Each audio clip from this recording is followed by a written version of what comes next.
Uttar Pradesh police constable 60,244 पदों के लिए जो आपका फिर से पेपर होने वाला है, जिसकी हलचलें तेज भी हो गई हैं, उसी को ध्यान में रखते हुए यूपी पुलिस कांस्टेबल के लिए जो मॉडल पेपर की सीरीज चल रही है, उस मॉडल पेपर की सीरीज में आगे बढ़ते हुए आज हमारा मॉडल पेपर नंबर 5 है। हालांकि कहा जाए तो वॉल्यूम 2 के 10 मॉडल पेपर और वॉल्यूम 1 के 4 मॉडल पेपर यानी 14 मॉडल पेपर कंप्लीट हो चुके हैं। आज हम 15वां मॉडल पेपर को शुरू करेंगे। इसके पहले कि सभी क्लासेस को देखने के लिए अदरवाइज सभी प्लेलिस्ट को आप चेक कर लीजिएगा, और इसके अलावा सभी क्लासेस भी आपको प्लेलिस्ट के माध्यम से मिल जाएंगी। अगर आपने टेलीग्राम चैनल को ज्वाइन कर लिखा है तो वहाँ पे भी आपको लिंक मिलती रहती है, टेलीग्राम से भी आपको इसका फ़ायदा मिलता रहता है। आइए शुरू करते हैं आज के इस इम्पोर्टेंट क्लास को।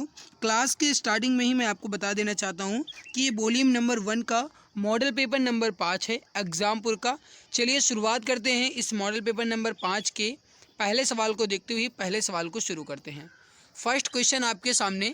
क्वेश्चन क्या कह रहा है समझने की कोशिश कीजिएगा, उसके बाद आंसर दीजिएगा। क्वेश्चन जो है बायलिंगुअल है यानी दोनों लैंग्वेज में है। सवाल नंबर 1, सवाल नंबर पहला, किसने बंगाल में महालवारी बंदोबस्त प्रणाली की शुरुआत की थी? किसने महालवारी बंदोबस्त प्रणाली की शुरुआत की थी? राइट उत्तर हो जाएगा होल्ट मैकेंजी ने। ऑप्शन नंबर 3 राइट होगा, होल्ट मैकेंजी ने। अगला सवाल आपके सामने क्वेश्चन नंबर 2 है, रिले पते के साथ धोखाधड़ी वाले सर्वर का किस प्रकार का हमला उपयोग करता है? राइट हो जाएगा आपका यहाँ पे सही आंसर वो हो जाएगा MITM। करेक्ट आंसर हो जाएगा आपका सेकंड ऑप्शन MITM। अगला सवाल आपके सामने क्वेश्चन नंबर 3 है, पहले डैश दिया गया है, फिर कहा गया है भारत का एकमात्र सक्रिय ज्वालामुखी है। आपको बताना है कि इसमें से भारत का एकमात्र सक्रिय ज्वालामुखी कौन सा है। राइट आंसर हो जाएगा फर्स्ट ऑप्शन बैरन द्वीप। बैरन द्वीप जो है ये भारत का एकमात्र सक्रिय ज्वालामुखी है। सही उत्तर हो जाएगा ऑप्शन नंबर ए। अगला सवाल है क्वेश्चन नंबर 4 है कि मौर्य वंश के अंतिम सम्राट कौन थे? मौर्य वंश के अंतिम सम्राट जो थे ये थे Brihadratha. Option number 3 correct answer हो जाएगा। अगला सवाल है आपके सामने, हर्पेटोलॉजी किससे संबंधित है? क्वेश्चन नंबर 5 है। This question is very important for your guys. बताइए राइट आंसर यहाँ पे क्या हो जाएगा। सवाल क्या कह रहा है समझने की कोशिश कीजिएगा। सवाल कह रहा है कि हर्पेटोलॉजी का संबंध किससे है? राइट हो जाएगा सरीसृप और उभयचरों से। करेक्ट आंसर हो जाएगा आपका ऑप्शन नंबर 3। अगला है कि निम्नलिखित में से कौन शास्त्रीय गायन से संबंधित है? क्वेश्चन अगला है, निम्नलिखित में से कौन शास्त्रीय गायन से संबंधित है? राइट हो जाएगा आपका ये हो जाएगा Mallikarjun Mansur. Option number 3 correct answer हो जाएगा। अगला सवाल है आपके सामने, 1949 में कौन भारत का हिस्सा बन गया था? यानी 1949 में भारत का हिस्सा कौन सा बन गया था, कौन सा राज्य बन गया था? राइट उत्तर हो जाएगा क्वेश्चन नंबर 7 का ये हो जाएगा Manipur. Option number 3 correct answer हो जाएगा मणिपुर। मणिपुर जो है ये 1949 में भारत का हिस्सा बना था। राइट उत्तर हो जाएगा आपका ऑप्शन नंबर ए मणिपुर। अगला सवाल देखते हैं। अगला सवाल आपके सामने कि वर्तमान में उत्तर प्रदेश के चुनाव आयुक्त कौन है? बताएंगे, बताइए वर्तमान में उत्तर प्रदेश के चुनाव आयुक्त कौन है? राइट उत्तर हो जाएगा क्वेश्चन नंबर 8 का ये हो जाएगा मनोज कुमार। ऑप्शन 4 राइट होगा। अगला है कि कालिदास द्वारा लिखे गए अभिज्ञान शकुंतलम में शकुंतला का पुत्र कौन था? आपको बताना है कालिदास ने जो अभिज्ञान शकुंतलम लिखा है उसमें शकुंतला के पुत्र का क्या नाम था? राइट उत्तर हो जाएगा आपका option number A Bharat. Bharat जो है शकुंतला के पुत्र थे। ऑप्शन ए करेक्ट हो जाएगा। अगला है कि इनमें से एक नर प्रजनन अवयव नहीं है। आपको बताना है इसमें से कौन एक नर प्रजनन अवयव नहीं है। सही आंसर क्या हो जाएगा यहाँ पर देखिएगा, अंडकोश की थैली, प्रोटेस्ट ग्रंथि और जो आपकी वृषण है ये नर जनन के संबंधित हैं। लेकिन यहाँ पे जो गर्भाशय ग्रीवा है ये नर नहीं, ये मादा प्रजनन के अवयव हैं। राइट होगा आपका ऑप्शन नंबर सेकंड गर्भाशय ग्रीवा, जिसे आप सर्विक्स भी कहते हैं। अगला है कि मंगोलिया की राजधानी कौन सी है? क्वेश्चन नंबर 11 है, मंगोलिया की राजधानी कौन सी है? राइट उत्तर हो जाएगा क्वेश्चन नंबर 11 का ऑप्शन नंबर 3 दुशांबे। मंगोलिया की राजधानी जो है यह है दुशांबे। ऑप्शन नंबर मंगोलिया की राजधानी जो है यह है उलान बटोर। ऑप्शन नंबर 3 करेक्ट आंसर हो जाएगा उलान बटोर। अगला है कि राष्ट्रीय मानवाधिकार अधिनियम कब पारित किया गया? इसका आंसर आप बताएंगे। सही आंसर यहाँ पे क्या हो जाएगा? देखिए राष्ट्रीय मानवाधिकार अधिनियम जो है ये 12 अक्टूबर 1993। ऑप्शन नंबर ए आपका राइट हो जाएगा, 12 अक्टूबर 1993 में पारित किया गया। अगला है कि उत्तर प्रदेश के कितने जिले नेपाल के साथ सीमा साझा करते हैं? सही उत्तर हो जाएगा क्वेश्चन नंबर 13 का ये हो जाएगा कुल मिलाकर के 7 जिले। अगला है कि मुंबई के निकट एलिफेंटा की गुफाओं में स्थित मंदिर किसको समर्पित है?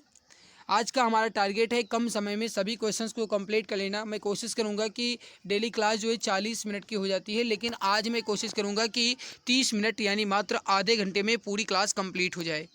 मुंबई के निकट एलिफेंटा की गुफाओं में स्थित मंदिर किसको समर्पित है? सही आंसर हो जाएगा भगवान शिव को, यानी कि लॉर्ड शिव को। ऑप्शन नंबर 3 करेक्ट आंसर हो जाएगा भगवान भोलेनाथ को। नेक्स्ट सवाल आपके सामने, सवाल क्या कह रहा है? क्वेश्चन नंबर 15 है, न्यूनतम आधात्री यानी मैट्रिक्स वाला एक संयोजी ऊतक कौन सा है? राइट उत्तर हो जाएगा आपका, ये हो जाएगा स्नायु यानी नर्वस। ऑप्शन नंबर 2 राइट उत्तर हो जाएगा।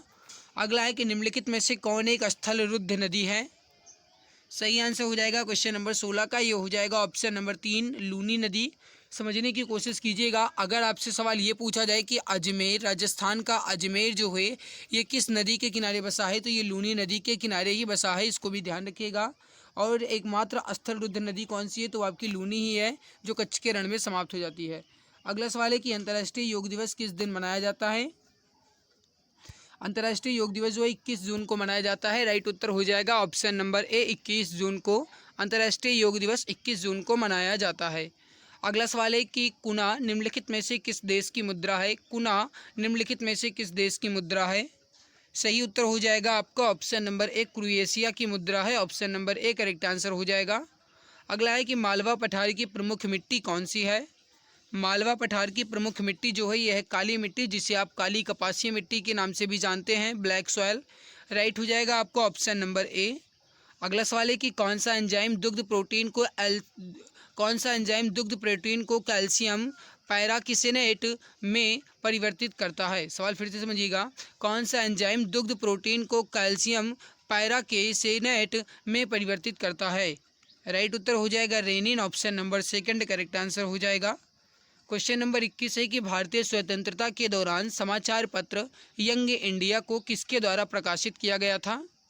आपको बताना है कि भारतीय स्वतंत्रता के दौरान जो समाचार पत्र था यंग इंडिया, यह किसके द्वारा प्रकाशित किया गया था?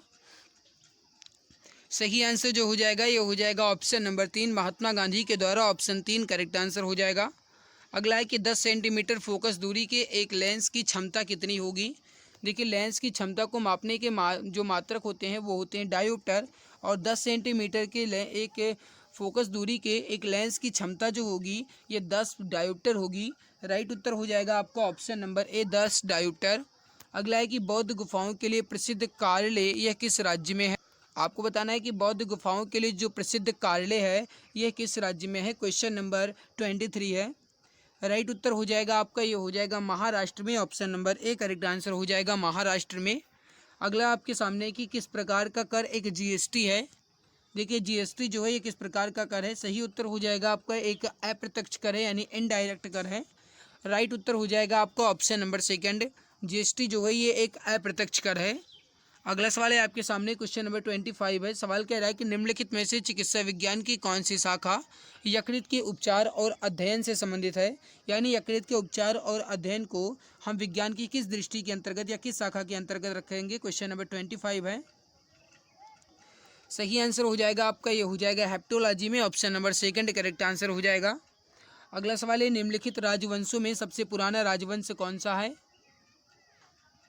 निम्नलिखित राजवंशों में सबसे पुराना राजवंश कौन सा है? इसका आंसर आप बताएंगे। राइट उत्तर हो जाएगा क्वेश्चन नंबर 26 का, ये हो जाएगा Satavahana. Option number A correct answer आपका हो जाएगा। अगला सवाल आपके सामने कि इंटरनेशनल कोर्ट ऑफ जस्टिस का हेड क्वार्टर कहाँ है?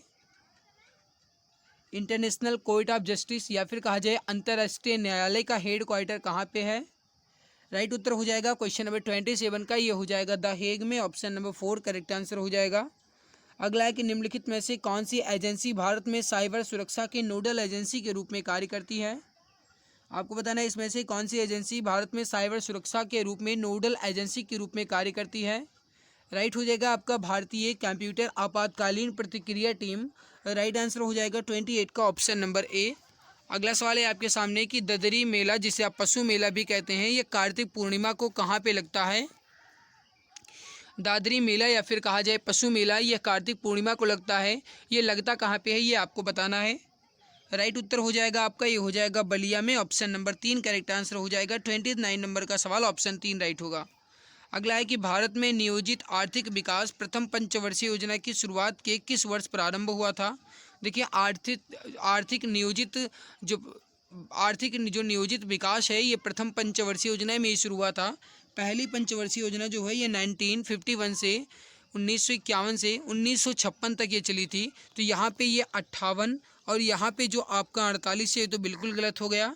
राइट जो हो जाएगा आपका क्वेश्चन नंबर 30 का ये हो जाएगा 1951 में ही। करेक्ट आंसर हो जाएगा ऑप्शन नंबर ए। पुलित्जर पुरस्कार विजेता प्रथम भारतीय का नाम। देखिए पुलित्जर पुरस्कार जो है ये पत्रकारिता के क्षेत्र में दिया जाता है और पुलित्जर पुरस्कार जो है सबसे पहले गोविंद बिहारी लाल को मिला था। राइट उत्तर हो जाएगा क्वेश्चन नंबर 31 का आपका option number A, Govind Bihari Lal. Pulitzer पुरस्कार जो है सबसे पहले गोविंद बिहारी लाल को मिला था। अगला है कि निम्नलिखित में से कौन नीति आयोग के अध्यक्ष हैं। देखिए नीति आयोग के अध्यक्ष जो होते हैं ये वर्तमान प्रधानमंत्री होते हैं। तो वर्तमान में जो नीति आयोग के अध्यक्ष हैं कौन है, Narendra Modi. Option number second right answer हो जाएगा नरेंद्र मोदी। अगला है कि पर्यावरण संरक्षण अधिनियम किस वर्ष पारित किया गया था। पर्यावरण संरक्षण अधिनियम किस वर्ष पारित किया गया था।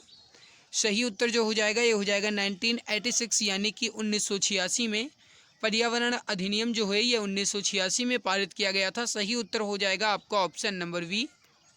अगला सवाल आपके सामने, उत्तर प्रदेश का तीसरा अंतर्राष्ट्रीय स्टेडियम भारतीय क्रिकेट कंट्रोल बोर्ड यानी BCCI द्वारा कहाँ बनाया जाएगा। सही आंसर हो जाएगा क्वेश्चन नंबर 34 का ये हो जाएगा आपका वाराणसी में। Option number A correct answer हो जाएगा वाराणसी में। अगला है कि बिरहोर नृत्य कहाँ का एक आदिवासी लोक नृत्य है। बिरहोर नृत्य जो है कहाँ का एक आदिवासी लोक नृत्य है। सही उत्तर हो जाएगा क्वेश्चन नंबर 35 का ये हो जाएगा आपका ऑप्शन नंबर 3। सही उत्तर हो जाएगा ये हो जाएगा झारखंड का। ऑप्शन 3 करेक्ट आंसर आपका हो जाएगा। अगला सवाल है 36 नंबर, निम्नलिखित में से किस स्थान पर कुंभ मेला नहीं लगता। देखिए भारत के कुल मिलाकर के 4 स्थानों पे कुंभ मेला लगता है। हरिद्वार, उज्जैन और इसके अलावा आपका प्रयागराज और एक जगह और लगता है, आपको बताएंगे। अब देखिए यहाँ पे अगर कहा जाए तो 36 नंबर सवाल का राइट हो जाएगा वाराणसी। वाराणसी में कुंभ मेला नहीं लगता है। ऑप्शन नंबर 4 राइट आंसर हो जाएगा। अगला सवाल देखते हैं। नेक्स्ट सवाल है आपके सामने, डैश का उपयोग हम दोस्तों, रिश्तेदारों, सहकर्मियों और ग्राहकों को संदेश, चित्र, ऑडियो या फिर वीडियो भेज सकते हैं किसके उपयोग से। राइट उत्तर हो जाएगा फेसबुक, जिसका नया नाम मेटा हो गया है। तो फेसबुक या फिर मेटा की मदद से हम अपने रिश्तेदार यानी रिलेशंस को, दोस्त को, अपने मित्र को, सहकर्मी को, ग्राहक को संदेश, चित्र, ऑडियो, वीडियो जो भी भेजना चाहें भेज सकते हैं। राइट उत्तर हो जाएगा फेसबुक के माध्यम से। अगला सवाल है आपके सामने, निम्नलिखित में से किस अभिनेत्री को उत्तर प्रदेश सरकार द्वारा एक जिला एक उत्पाद का ब्रांड एम्बेसडर नियुक्त किया गया। राइट उत्तर हो जाएगा 38 नंबर सवाल का ये हो जाएगा कंगना रनौत को। Option number V correct answer हो जाएगा कंगना रनौत। देखिए कंगना रनौत को जो है ये एक अभिनेत्री हैं और ये उत्तर प्रदेश सरकार द्वारा एक जिला एक उत्पाद के रूप में ब्रांड एम्बेसडर भी नियुक्त की गई हैं। राइट उत्तर हो जाएगा आपका option number B Kangana Ranaut. देखिए आपका जीके जो है कंप्लीट हो चुका है। 38 क्वेश्चन मैंने कंप्लीट करवा दिया है। मैंने आज के क्लास के स्टार्टिंग में ही आपको बता दिया है कि आज का हमारा टारगेट कम समय में सभी क्वेश्चंस को कंप्लीट करना है, क्योंकि आज मैं ज़्यादा एक्सप्लेन नहीं करने वाला हूँ। बाकी मेरे प्यारे भाई अब मैं स्टार्ट करने वाला हूँ आपके हिंदी के सवालों को, यानी हिंदी के प्रश्नों को अब हम कंप्लीट करेंगे। लेकिन उससे पहले आपसे एक छोटा सा निवेदन है कि अगर आपको ये वीडियो अच्छी लग रही है, यानी कि अगर आपको ये हमारी मेहनत अच्छी लग रही है, तो वीडियो को लाइक और चैनल को सब्सक्राइब जरूर कर लेना, ताकि आने वाली हर एक नई क्लास की नोटिफिकेशन समय से आपको मिला करे। देखिए चैनल को सब्सक्राइब जब आप कर लोगे तो आपको इसका बेनिफिट मिलेगा, जब भी कोई भी क्लास आएगी नोटिफिकेशन आपको समय से मिलेगा। क्योंकि आप ये जानते हो गाइस कि अपने इस क्लास का कोई भी टाइम ही फिक्स नहीं है, और जब भी मुझे टाइम मिलता है मैं आपकी क्लास ले लेता हूँ। तो चैनल सब्सक्राइब करने से आपको इसका बेनिफिट मिलेगा, जब भी क्लास होगी नोटिफिकेशन आपको समय से मिलता रहेगा। हाँ, सब्सक्राइब करने के बाद बेल नोटिफिकेशन को सिलेक्ट ऑल पर जरूर क्लिक कर देना, ताकि समय से आपको नोटिफिकेशन मिलता रहे। हिंदी के सवाल को शुरू करते हैं। हिंदी का पहला सवाल, सही वर्तनी वाले शब्द का चयन कीजिए। आपको बताना है कि इसमें से सही वर्तनी कौन सी है। कहने का मतलब ये है कि पारितोषिक किस तरीके से लिखा जाएगा। मैंने क्या बोला, पारितोषिक। बताइए राइट आंसर यहाँ पे क्या हो जाएगा, समझिएगा। मैंने गाइस अभी आपको बताया कि पारितोषिक, तो यहाँ पे अगर सेकंड ऑप्शन को देखो तो परितोषिक लिखा ये भी गलत है, और इसमें परितोषिक लिखा ये भी गलत है, और इसमें पारितोषिक लिखा ये भी गलत है। राइट उत्तर होगा फर्स्ट ऑप्शन पारितोषिक ऑप्शन नंबर ए में लिखा गया है। ऑप्शन ए करेक्ट उत्तर हो जाएगा। अगला सवाल देखिए, क्वेश्चन नंबर 115 है। इनमें से शुद्ध वाक्य का चयन करना है। आपको यहाँ पे एक शुद्ध वाक्य का चयन करना है कि इसमें शुद्ध वाक्य कौन सा है। अब आप थोड़ा सा ध्यान दीजिएगा पहले ऑप्शन को या पहले वाक्य को। हम यहाँ सकुशलता पूर्वक हैं। देखिए यहाँ पे कुशलता पूर्वक अगर होता तो सही था, आगे सा लगाने की ज़रूरत नहीं थी, क्योंकि वैसे भी यहाँ पे सकारात्मक ही दर्शाया जा रहा है, पॉजिटिविटी ही दर्शाया जा रहा है। कुशलता पूर्वक का मतलब ही होता है सही, तो सकुशलता पूर्वक लगाने की कोई ज़रूरत नहीं थी, मतलब ऑप्शन ए गलत।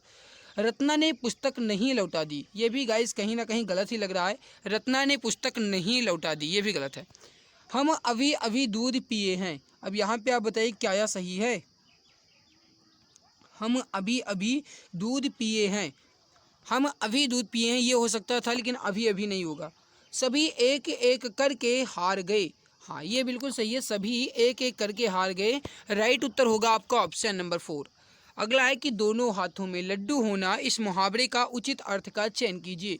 आपको बताना है कि दोनों हाथों में लड्डू होना, इस मुहावरे का उचित अर्थ क्या होगा। परिश्रम का लाभ होना, हर प्रकार से उमंग होना, या हर विकल्प में अपना ही लाभ होना, या सुख की कल्पना में डूबा होना। राइट उत्तर हो जाएगा क्वेश्चन नंबर 116 का, ये हो जाएगा हर विकल्प में अपना ही लाभ होना। कहते हैं ना कि दोनों हाथ से लड्डू नहीं खाए जा सकते, यानी हर तरफ आपका ही लाभ नहीं हो सकता, तो वही है गाइस यहाँ पे दोनों हाथों में लड्डू होना मतलब हर विकल्प में अपना ही प्रॉफिट देखना। राइट उत्तर हो जाएगा आपका ऑप्शन नंबर 3। क्वेश्चन नंबर 117 से 121 तक अधोलिखित गद्यांश को ध्यान से पढ़िए तथा प्रश्न के उत्तर इस गद्यांश के आधार पर दीजिए। यहाँ पे देखिए एक बार मैं गद्यांश को पढ़ देता हूँ, हालांकि बहुत लंबा चौड़ा गद्यांश मुझे नहीं दिख रहा है, छोटा ही गद्यांश है, तो एक बार जल्दी से और बहुत ही सरसरी नज़र में पढ़ देते हैं, समझिएगा। मानव के पास समस्त जगत को देखने परखने के दो नजरिए हैं, एक आशावादी तो दूसरा निराशावादी।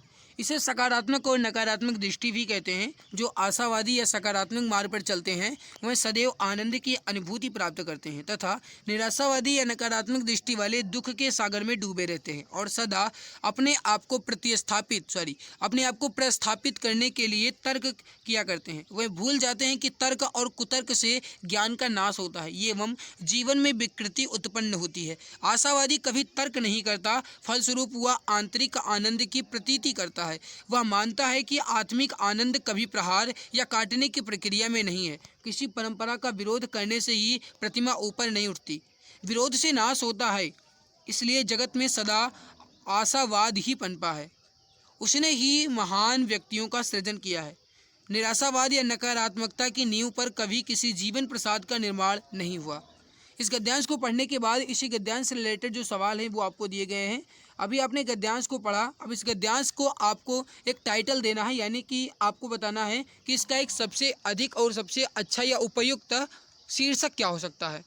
अभी आपने गाइस थोड़ा सा ध्यान दिया हो तो आप समझते हैं कि इसमें जो उपयुक्त शीर्षक हो सकता है ये होगा कि आशा ही जीवन है, क्योंकि जीवन में आशावादी की बात की गई नहीं, आशावाद निराशावाद नहीं होगा, ये गलत बता रही हूँ। राइट होगा आपको ऑप्शन नंबर 3, आशा ही जीवन है, क्योंकि यहाँ पे जो भी बताया गया है वो पॉजिटिविटी बताया गया है लाइफ को लेकर के, यानी जीवन को लेकर के।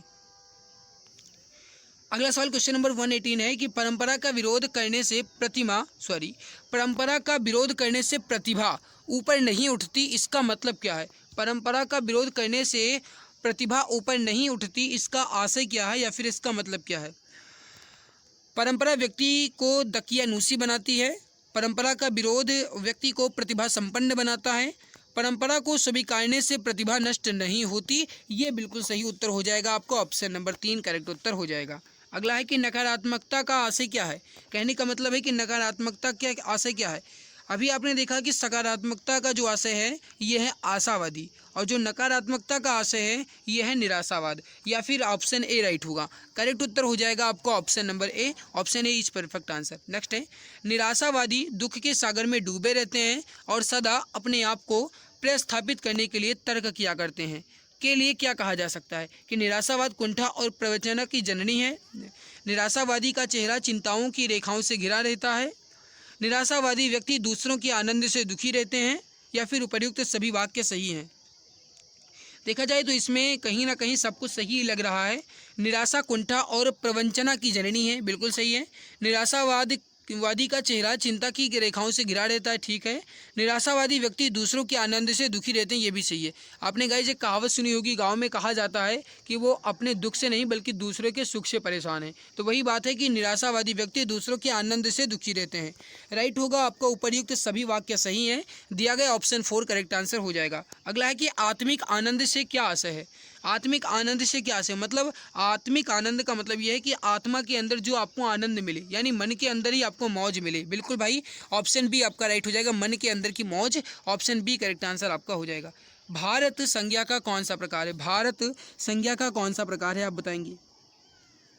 देखिए, जब भी किसी देश का नाम या फिर आपसे कहा जाए, जब भी किसी शहर का नाम पर्टिकुलर कोई एक शहर हो, या फिर गाइस कहा जाए जो भी विश्व में दुनिया में एक है, यानी अपने आप में एक है, वो जो है वो आपका एक व्यक्तिवाचक होगा, ठीक है। और जो दुनिया में बहुत सारे हैं वो आपका जातिवाचक होगा। हमसे पूछा गया है भारत, तो भारत एक व्यक्तिवाचक संज्ञा हो जाएगा। 122 का ऑप्शन बी राइट होगा। अयोगवाह कहा जाता है। अब अयोगवाह जो है ये किसे कहते हो। अनुस्वार एवं विसर्ग को, संयुक्त व्यंजन को, अल्प प्राण को, महाप्राण को। राइट होगा 123 का, ये हो जाएगा अनुस्वार, और विसर्ग को अयोगवाह कहा जाता है। अयोगवाह जो है ये आपके होते हैं अंग और आहा, ये जो है आपके ये होते हैं अयोगवाह। अगला है कि हिंदी शब्दकोश में कै के बाद कौन सा व्यंजन दिखाई देता है। देखिए, अगर देखा जाए तो क के बाद सा होगा, यहाँ पे सा होना चाहिए था आपका। क और सा मिलकर के आपके छा बनाते हैं, ये आपका होगा। लेकिन हमसे सवाल क्या पूछा गया है, थोड़ा सा समझने की कोशिश कीजिएगा। हमसे सवाल यहाँ पे क्या पूछा गया है, क के बाद कौन सा व्यंजन दिखाई देता है।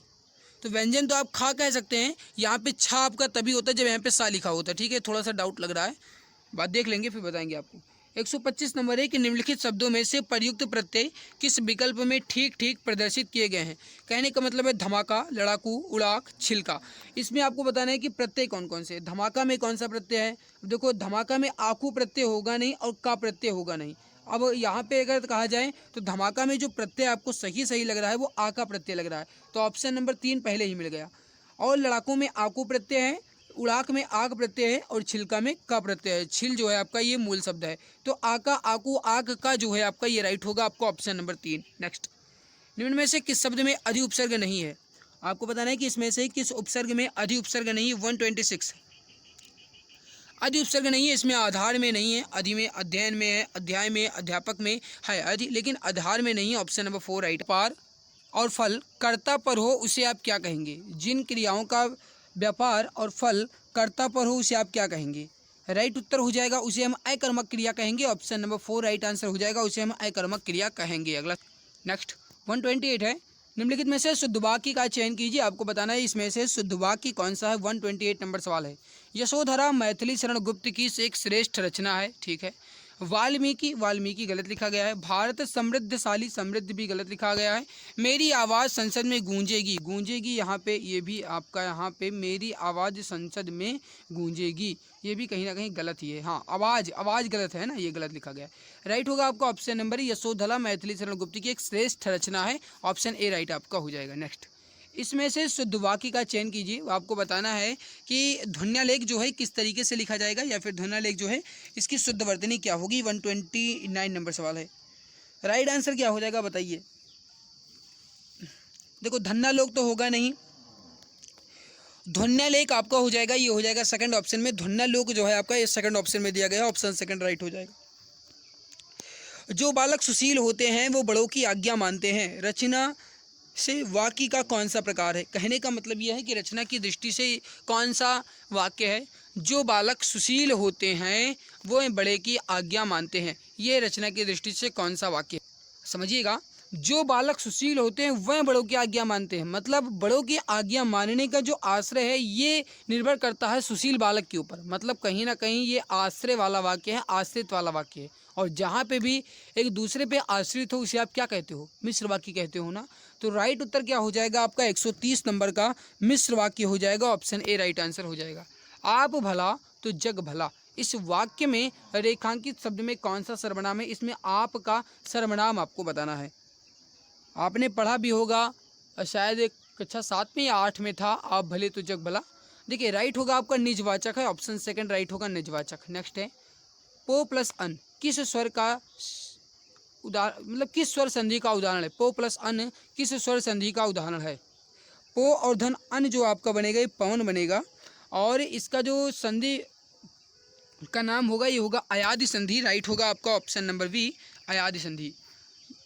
निर्देश दिया गया है उपयुक्त विलोम शब्द का चयन कीजिए। उपकार का विलोम बताना है। उपकार का विलोम 133 नंबर सवाल है। उपकार का विलोम जो होगा ये होगा अपकार। राइट उत्तर होगा ऑप्शन 3 अपकार। इसमें से कौन सा शब्द अंधकार का पर्यायवाची है? अंधकार का पर्यायवाची इसमें कौन सा है? राइट आंसर क्या होगा? सही उत्तर हो जाएगा आपका ध्वांत। आपका जो है अंधकार का पर्यायवाची ऑप्शन 4 राइट होगा। क्षणभंगुर किस प्रकार का विशेषण है? क्षणभंगुर, क्षणभंगुर का मतलब है मेरे प्यारे भाई कि क्षण में ही जो नष्ट हो जाए, यानी कुछ ही क्षण में नष्ट होने की क्रिया को क्षणभंगुर कहते हैं। तो मेरे भाई हमने क्या कहा? कुछ ही समय में, मैंने क्या कहा? समय में। तो मतलब यहाँ पे कालबोधक विशेषण है। राइट उत्तर होगा ऑप्शन 3। कृष्णा सोबती को साहित्य अकादमी पुरस्कार उनकी किस कीर्ति के लिए मिला है? कृष्णा सोबती को साहित्य अकादमी पुरस्कार उनकी किस कीर्ति के लिए मिला है? राइट उत्तर हो जाएगा आपका जिंदगी नामा 1979 में। राइट उत्तर हो जाएगा जिंदगी नामा पे उन्हें साहित्य अकादमी मिला है। और ये जो है साहित्य अकादमी ये कब मिला? तो ये 1979 में। ज्ञानदीप किसकी रचना है? मोस्ट इंपॉर्टेंट सवाल है, बताइए राइट आंसर क्या होगा? ज्ञानदीप किसकी रचना है? राइट उत्तर हो जाएगा शेख नबी के, ऑप्शन नंबर 3 करेक्ट आंसर हो जाएगा। इनमें से किस उपन्यास की पृष्ठभूमि में भारत विभाजन की त्रासदी है? आपको बताना है कि इसमें से किस उपन्यास में भारत विभाजन के बारे में बताया गया है। 138 राइट उत्तर हो जाएगा झूठा सच, जो कि यशपाल का है, option number 3 option number 4 right होगा झूठा सच। यशोधरा, कैकेयी, उर्मिला इत्यादि नारी पात्रों पर कविता लिखने वाले कवि इनमें से कौन है? यशोधरा कविता के जो लेखक हैं कैकेयी, उर्मिला, ये सब किसकी रचना है? राइट उत्तर हो जाएगा मैथिली शरण गुप्त की है, ऑप्शन नंबर 4 राइट आंसर हो जाएगा आपका मैथिली शरण गुप्त की है। अगला सवाल है इससे अलगाव किस विभक्ति का बोधक चिन्ह है? कहने का मतलब है कि अलगाव यानी से जो है आपका ये विभक्ति चिन्ह है। और इसके अलावा गाइस कहा जाए तो जो आपका अलगाव है यानी ये अलगाव यानी कि अलग दिखाने की दृष्टि से, देखो से अपादान यानी जैसे कहा जाए कि बिल्ली छत से कूदी या फिर छत से ईंटा गिरा, तो गाइस छत से ईंटा गिरा है ना, मतलब कि वो एक दूसरे से अलग हुआ है। तो यहाँ पे अपादान होगा आपका, ऑप्शन 4 करेक्ट आंसर हो जाएगा। नेक्स्ट है पुल्लिंग शब्द का चयन कीजिए। पुल्लिंग शब्द का चयन करना है। इसमें आपको बताना है कि इसमें पुल्लिंग शब्द कौन सा है। मोस्ट इंपॉर्टेंट सवाल है, बताइए राइट आंसर यहाँ पे आपका क्या हो जाएगा। समझिएगा बटन, देखिए बटन अगर आप देखो तो कहते हैं ना कि हमारी शर्ट में बटन लगा दो, ये थोड़ी कहते हो हमारी शर्ट में बटन लगी है, ये तो कहते हो। लेकिन देखिए यहाँ पे अगर देखा जाए तो सबसे उपयुक्त ऑप्शन ए ही लग रहा है बटन। कहते हैं ना कि बटन टूट गया, हाँ ये सही है बटन टूट गया। अगर देखा जाए तो क्या आपकी फ़ीस जमा है, क्या कहते हैं आपकी फ़ीस, यानी इसमें आपका स्त्रीलिंग है, ठीक है। वाह कितनी मनमोहक फ़ोटो है, या फिर कहा जाए कितनी अच्छी फ़ोटो है, ये भी आपका गाइस यहाँ पे स्त्रीलिंग हो जाएगा। कार, उनकी पीली कार है या फिर उनकी काली कार है, ये थोड़ी कहते हो उनका काला कार है, नहीं कहते हो ना, काली कार कहते हो, तो यहाँ पे भी आपका स्त्रीलिंग है। मतलब बटन आपका यहाँ पे पुल्लिंग बैठ रहा है। नेक्स्ट है आपके सामने क्वेश्चन नंबर 142। वाक्य के रेखांकित अंश को किस लोकोक्ति से प्रतिस्थापित किया जा सकता है? जीवन में बहुत लोग निश्चित और बेलाग रहना पसंद करते हैं। अब कहने का मतलब यह है कि निश्चित और बेलाग रहना, इसको आपको प्रतिस्थापित करना है, लेकिन ध्यान रहे कि अर्थ ना बदले। देखिए एक के दूने से 100 के सवाए भले, ऐसा मतलब नहीं है। उद्धव का लेना न माधव का देना, मतलब किसी से भी कोई भी तालमेल ना रखना, ये आपका राइट होगा, आपका ऑप्शन सेकंड। जीवन में बहुत लोग उद्धव का लेना और ना माधव का देना पसंद करते हैं, मतलब ना तो किसी से लेना और ना ही किसी को देना। कहने का मतलब है ऑप्शन बी आपका बिल्कुल परफेक्ट राइट आंसर होगा। सर्दी में उससे काम नहीं किया जाता, इस वाक्य में वाच्य का कौन सा प्रकार है? देखिए जब इस तरीके के वाक्य हैं तो आपको ध्यान देना है। यहाँ पे क्या कहा गया है कि सर्दी में उससे काम नहीं किया जाता, मतलब कहीं ना कहीं असमर्थता दर्शाई जा रही है, और जहाँ पे भी असमर्थता दर्शाई जाए वहाँ पे आपका भाववाची होगा, ऑप्शन 3 राइट आंसर आपका हो जाएगा। अगला है कि विभाव के 2 प्रकार हैं। विभाव जो हैं ये 2 प्रकार हैं, इसके कौन कौन? देखिए सवाल ऐसे भी पूछा जा सकता है कि विभाव के कितने प्रकार हैं, तो 2 प्रकार हैं। कौन कौन? तो एक आपका आलंबन और एक आपका उद्दीपन, मतलब ऑप्शन ए आपका राइट हो जाएगा। आलंबन और उद्दीपन जो है आपका ये विभाव के प्रकार हैं।